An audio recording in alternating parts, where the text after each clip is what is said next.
तीर्थक्षेत्राचा दर्जा मिळत नाही, ह्याला तीर्थक्षेत्राचा दर्जा मिळाल्यानंतर आपोआप बाकीच्या सुविधा होत राहतील. इकडनं सगळं स्वच्छ केलं, तिकडे JCB लावला. प्रेक्षकांनो नमस्कार, SP लाईव्ह मराठीत आपले स्वागत करतो. आपण बालाघाटचा योद्धा आपल्या ह्या वृत्तपत्रावर कालच बातमी प्रसिद्ध केल्यानंतर तत्काळ गटविकास अधिकारी श्री लोखंडे साहेब यांनी दखल घेऊन या ठिकाणी किल्ले धारूर जे तीर्थक्षेत्र आहे, या ठिकाणी तीर्थक्षेत्राचा दर्जा जरी मिळाला नसला तरी या ठिकाणी एक प्रसिद्ध व ऐतिहासिक स्थळ आहे आणि या स्थळावर आपण गेल्या अनेक वर्षापासून किल्ले धारूरकरांची अपेक्षा आहेत की या स्थळाला तीर्थक्षेत्र म्हणून दर्जा मिळावा. मात्र या ठिकाणी त्यांच्या अपेक्षा कुठेतरी भंग होत चालल्यात आणि एकंदरीत जर पाहिलं तर जे काही अंबाचोंडी देवस्थान आहे त्या क्षेत्र किल्ले धारूर शहरामध्ये येते, त्या ठिकाणी तीर्थक्षेत्र म्हणून दर्जा आहे. मात्र जे काही आसोला रोडवरील गोपाळपूर ग्रामपंचायत अंतर्गत येणारे हे सीताकुंड आहे आणि या सीताकुंडामध्ये 12ही महिने पाहिलं तर या कुंडामध्ये पाणी वाहत राहतं. या ठिकाणी तीर्थक्षेत्र म्हणून दर्जा मिळावा अशी अनेक वर्षापासून नागरिकांची मागणी आहे. किल्ले धारूर शहरातील ऐतिहासिक असणारे हे सीताकुंड याचे जर पाठीमागचा पूर्वकाळ पाहिला तर रामायणामध्ये सांगण्यात येते की रामायणामध्ये जे काही श्रीराम आणि लक्ष्मण वनवासाला गेले त्यावेळेस श्री सीतामाई यांनी या ठिकाणी आंघोळ केली होती आणि याच ठिकाणी जर पाहिलं तर 12 महिने वाहणारे हे सीताकुंड, या ठिकाणी 2 कुंड आहेत. एकामध्ये गरम पाण्याचा झरा व दुसऱ्या बाजूने गार पाण्याचा झरा आणि तिसरा जर झरा पाहिला तर एकत्रित पूर्ण पाणी येतं. या ठिकाणी या परिसरातून किल्ले धारूर शहरातून अनेक नागरिक त्याच ठिकाणी जाऊन पाणी पिण्यासाठी ते पाणी वापरतात. जर आणि सकाळच्या वेळी जर पाहिलं तर भरपूर नागरिक या ठिकाणी आंघोळीसाठी दर्शनासाठी जातात.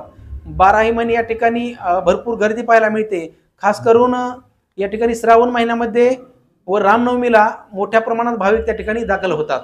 अशा कुंडाला तीर्थक्षेत्र म्हणून दर्जा मिळावा अशी मागणी या एकंदरीत किल्ले धारूर शहरवासियांच्या वतीने करण्यात येत आहे. या ठिकाणी आज आपण बातमी प्रसिद्ध केल्यानंतर किल्ले धारूरचे गटविकास अधिकारी श्री लोखंडे साहेब व विस्तार अधिकारी कांदे साहेब, त्याचप्रमाणे श्री लांब साहेब आणि ग्रामसेवक व राजेश सोनवणे सरपंच हे उपस्थित होते. या ठिकाणी या परिसराची स्वच्छता आज करण्यात आली आणि तेथील सर्व जे काही नागरिक होते या परिसरातील त्यांनी बालाघाटचा योद्धा या वृत्तपत्राचे आभार मानले. मंडळी नमस्कार, आज आपण किल्ले धारूर शहरातील सीताकुंड तीर्थक्षेत्र या ठिकाणी आहोत. किल्ले धारूर शहरातील लगत असणारे गोपाळपूर ग्रामपंचायत या ठिकाणी आपण काल बालाघाटचा योद्धा या वृत्तपत्रामध्ये बातमी केली होती. त्यानंतर या ठिकाणी आपल्या किल्ले धारूर तालुक्याचे कर्तव्यदक्ष विकास अधिकारी लोखंडे साहेब या ठिकाणी उपस्थित झाले आहेत. या ठिकाणी जी काही घाण आहे, स्वच्छता या ठिकाणी तीर्थक्षेत्र जे काही तो मोठा प्रश्न आहे. मात्र या ठिकाणी जी काही स्वच्छतेची आवश्यकता होती त्या ठिकाणी सर्व टीम घेऊन या ठिकाणी कर्तव्यदक्ष अधिकारी या ठिकाणी उपस्थित आहेत. सर्वप्रथम आपलं स्वागत. या ठिकाणी काय आपण दखल घेतली बातमीची, तर सर या ठिकाणी काही तीर्थक्षेत्र म्हणून या तालुक्याला एक महत्त्वाचं ऐतिहासिक क्षेत्र आहे हे आणि सीताकुंड पूर्वीपासून या ठिकाणी अशी आख्यायिका आहे की रामायणात पूर्वी या ठिकाणी रामायणामध्ये सीताची नाहणी म्हणून हे तीर्थक्षेत्र ओळखलं जातं. तर या ठिकाणी काय आपण स्वच्छता करताय आणि याबद्दल आज आपलं स्वागत आहे. तर काय सांगाल, आज आपण या ठिकाणी स्वच्छता करताय, काय वाटतं आपल्याला? आपली बातमी काल मी वाचली, आपण मलाही ती पाठवली होती आणि त्या पाठवल्याच्या दृष्टिकोनातून मी ग्रामपंचायतीला तसे निर्देश दिलेले होते. आज आपण बघताय वर JCB चालू आहे, इकडलं जे सर्व इथलं गवत गोळा केलेलं आहे, मधलं पूर्ण झाडून स्वच्छ केलेलं आहे आणि हे तीर्थक्षेत्र आहे आणि आणखी त्याला आपल्याला आणखी वाढवण्यासाठी किंवा त्याला मदत करण्यासाठी आपल्याला क वर्गात कसं ह्याला घेता येईल.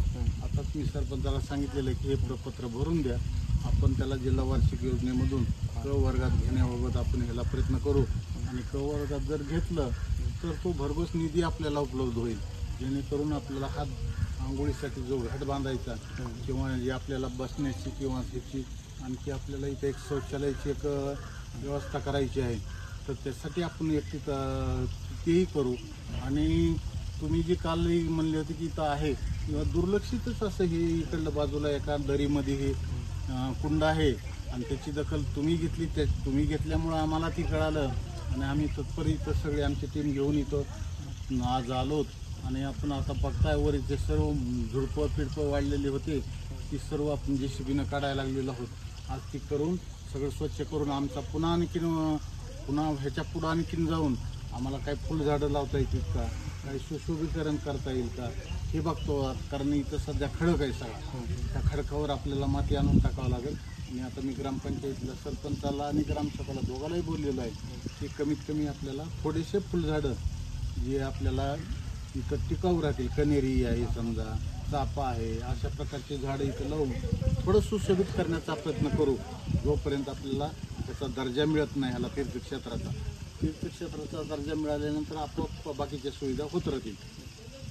सर या ठिकाणी जे काही गोपाळपूर ग्रामपंचायत येते आणि गोपाळ आसोला रोडवर जे काही वस्ती आहे वर घर आहेत त्या घरापासून काही नालीचं पाणी या बाजूला येतं. यासाठी काय शोष खड्ड्याचे वगैरे आयोजन आपल्याकडून करण्यात येईल का? नाही, आपण बघावं लागलेलं आपल्याला कुठून यायला लागलेलं आहे पाणी, नेमकं कुठून यायला लागलेलं आहे आणि तिकडून याला काय डायव्हर्ट करता येते का एवढं बघू आपण. कारण आता इथं आपल्याला आहे परंतु हे जवळजवळ 1 किलोमीटरच्या जवळून हे पाणी लांबून यायलेलं आहे. तर त्याच्या बाजूलाच तिकडे नाल्या करून किंवा बंदिस्त नाली करून काय करता येईल का आपण बघू. सध्या महत्त्वाचा प्रश्न इथला आहे हे करू आणि हे पाणी जे आहे त्याची व्यवस्था आपण करायला लागतो. इकडलं सगळं स्वच्छ केलं, तिकडे JCB लावला.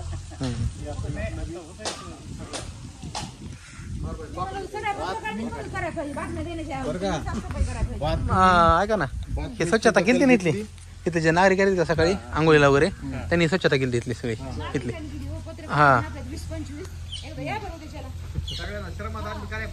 हा करू ना, काय त्यांना करायला 100% आयोजन केलं की सगळीच करू. हे एवढंच ह्याच्यात आहे, वरचं मालकी हक्काचं आहे ते.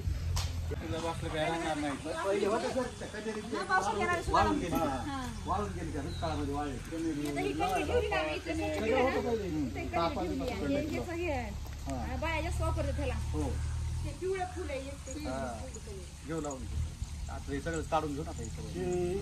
हे आता जे फोटो घ्या तिथले फोटो घ्या आणि मला टाका सगळे ह्याला. आहे ना पोरे